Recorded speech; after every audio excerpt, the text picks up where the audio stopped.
How's it going, everyone? Today, I want to update you on my farming journey in Costa Rica. This is my first greenhouse project, and I want to share my experience on what I learned from my first batch of producing vegetables.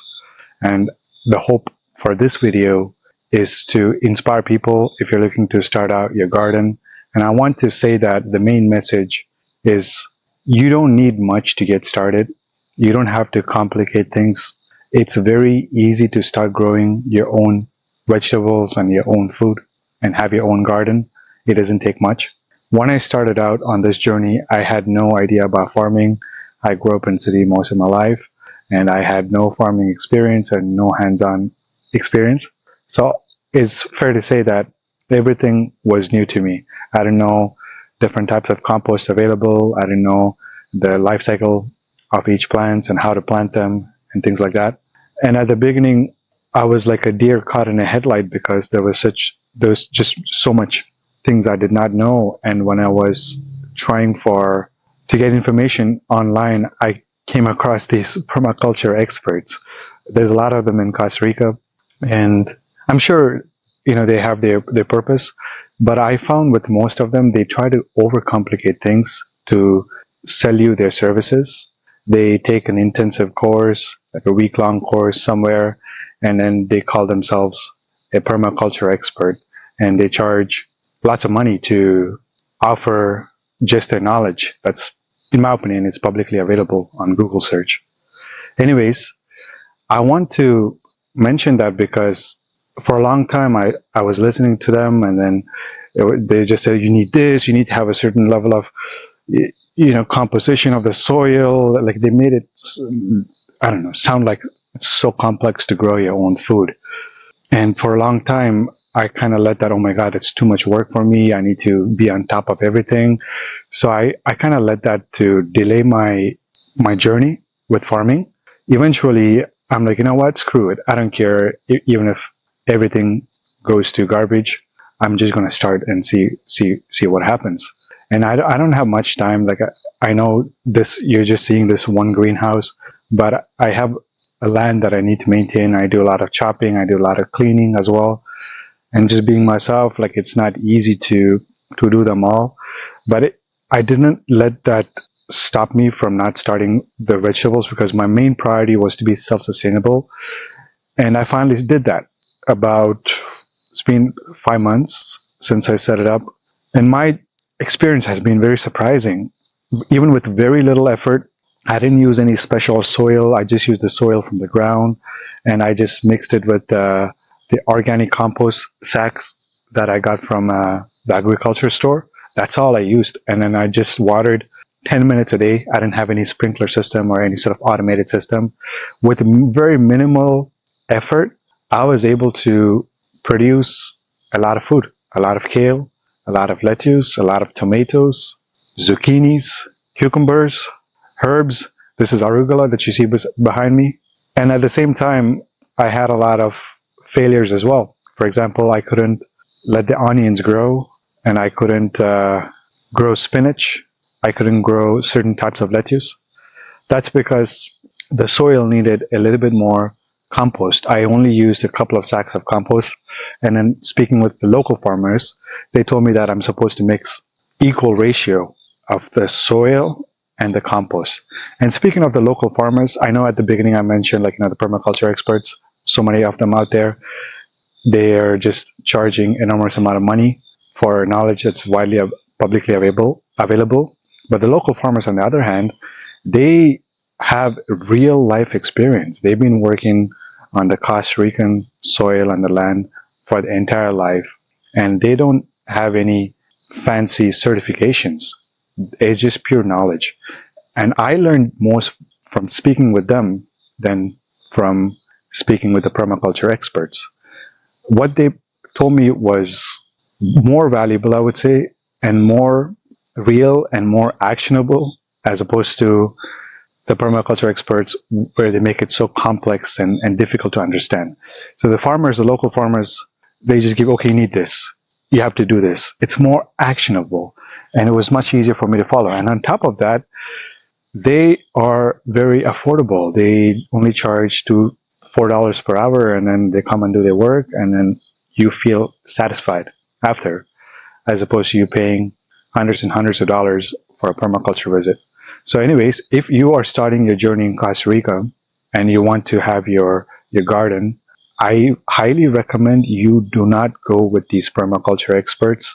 I have nothing against them, but from my experience, it's just not going to work out for you. I might ruffle some feathers, so be it. I don't care. But speaking strictly from my experience, you don't need to spend your your dollars or your monies on the experts when growing food here is very easy. It doesn't need you don't need much.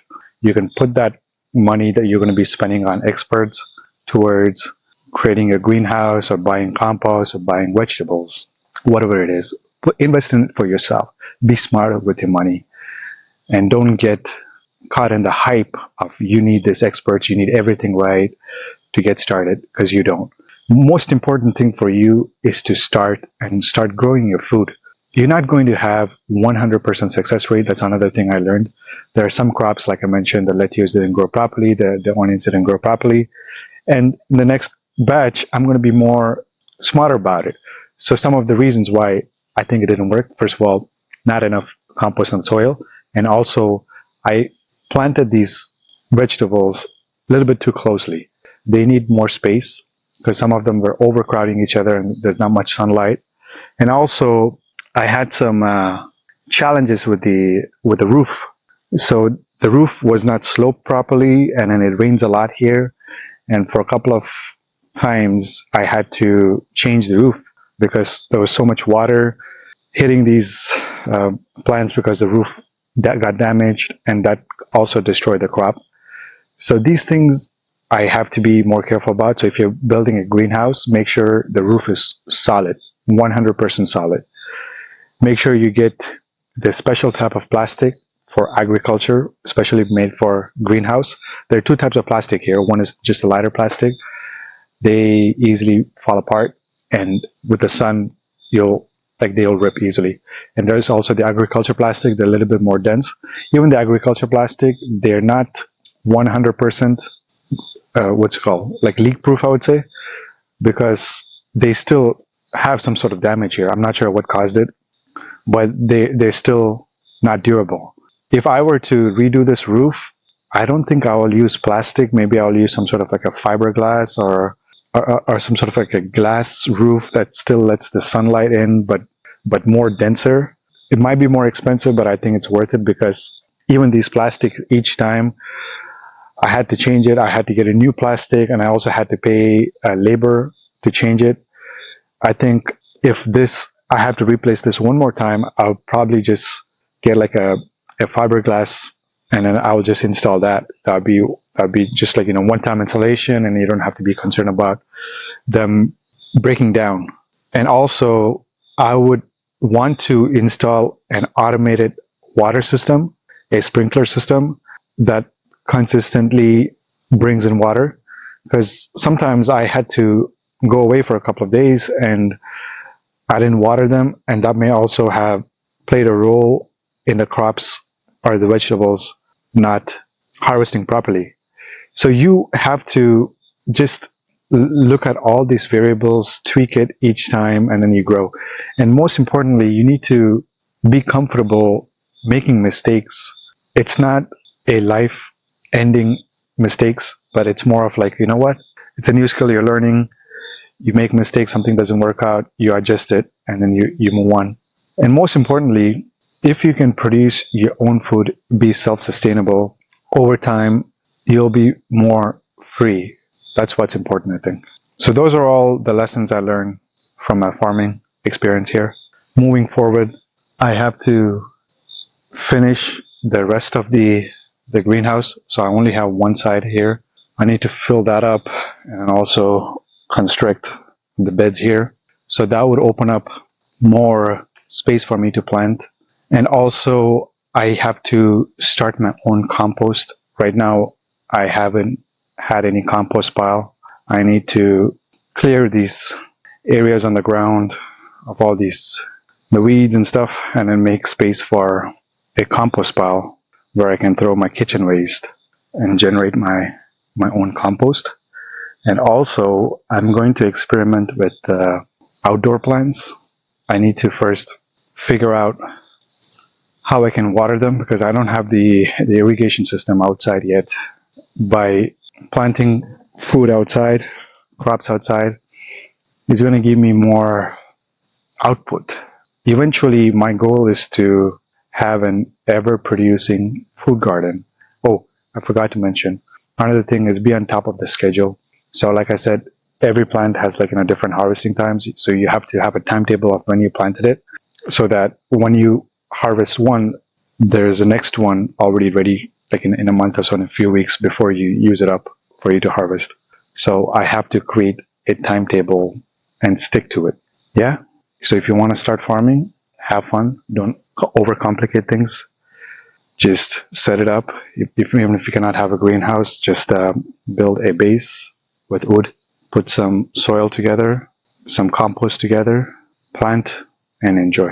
Until next time, my friends, be fearless.